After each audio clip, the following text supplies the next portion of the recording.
Bonjour à toutes et à tous. Nous avons le plaisir aujourd'hui de pouvoir vous parler d'un sujet au cœur du droit pénal américain. Il s'agit du logiciel Compass. Mais tout d'abord, Compass, c'est quoi? C'est un logiciel créé et utilisé dans les tribunaux américains afin de prédire les crimes futurs. Il utilise un algorithme qui détermine si une personne est à haut risque de récidiver. Il aide le juge à la prise de décision. Les données utilisées pour calculer ces probabilités sont considérées comme secret commercial par Equivent, la société mère. Les paramètres sont renseignés à partir du casier judiciaire du prévenu et à partir d'un questionnaire de 137 questions. Voici un aperçu de certaines de ces questions. Elles portent sur la criminalité dans la famille du prévenu, la criminalité dans son quartier, ses amis, sa scolarité, la situation financière du prévenu, ses loisirs, etc.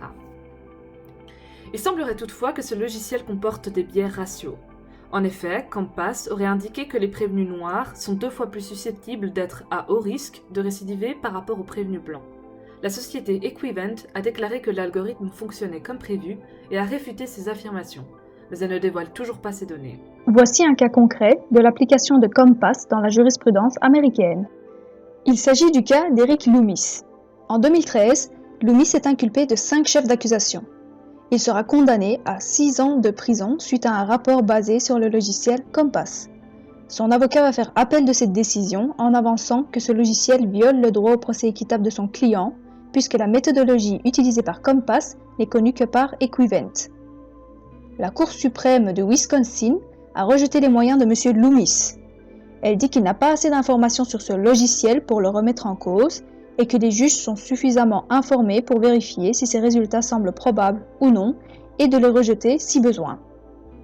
Que se passerait-il si un tel outil était utilisé dans nos cours et tribunaux? L'utilisation de l'intelligence artificielle dans notre système judiciaire est très encadrée par des normes européennes et étatiques qui garantissent la protection de nos droits fondamentaux. Voici les plus importantes. Nous retrouvons tout d'abord la Charte éthique européenne de l'utilisation de l'intelligence artificielle dans les systèmes judiciaires et leur environnement. Elle comporte 5 grands principes. Il y a le principe du respect des droits fondamentaux garantis par la CEDH. Dans notre cas, nous parlerons de l'article 6 sur le procès équitable et 8 sur la vie privée. Le principe de non-discrimination, le principe de qualité et sécurité dans le traitement des données, les principes de transparence, de neutralité et d'intégrité intellectuelle, et enfin, le principe de maîtrise par l'utilisateur.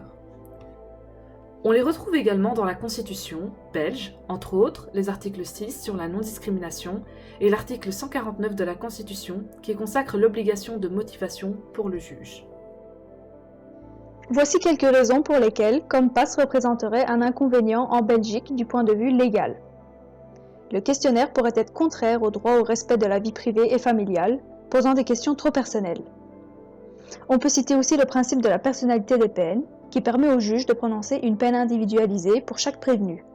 Le fait que Compass prenne en compte des antécédents criminels dans la famille du prévenu est contraire à ce principe. Il y aurait un non-respect de l'exigence de motivation prévue dans la Constitution. En effet, si le juge décide de suivre le résultat du logiciel, il devra motiver sa décision, mais il serait difficile de le faire puisque les données du logiciel sont tenues secrètes. Du point de vue socio-économique, il existe de nombreux quartiers pauvres en Belgique où la population a un faible niveau de revenus et une qualité de vie médiocre. De plus, ces quartiers accueillent depuis quelques années un nombre très élevé de migrants étrangers. Le logiciel pourrait donc être discriminant envers les personnes venant de ces quartiers. Cependant, l'idée même de Compass n'est pas mauvaise. Il pourrait être appliqué en Belgique après avoir subi les modifications nécessaires. Pour ce faire, on pourrait imaginer un nouveau logiciel développé par une organisation publique qui expliquerait comment ce logiciel a été développé ainsi que son fonctionnement. Les données devront donc être publiques, et cela permettrait de respecter le principe de motivation car on pourra savoir la manière dont le logiciel prend ses décisions. Cette organisation peut être contrôlée par une autorité qui veillera au bon fonctionnement du logiciel. De plus, toute personne devrait donc pouvoir remettre en cause le fonctionnement du logiciel. Il faudrait également revoir le questionnaire pour qu'il puisse être conforme au droit à la vie privée et familiale et qu'il respecte la personnalité des peines. C'est inévitable. L'intelligence artificielle se développe et il est important pour les juristes de demain de pouvoir encadrer son utilisation dans nos systèmes judiciaires et éviter que les logiciels comme ceux de Compass ne viennent empiéter sur nos droits fondamentaux.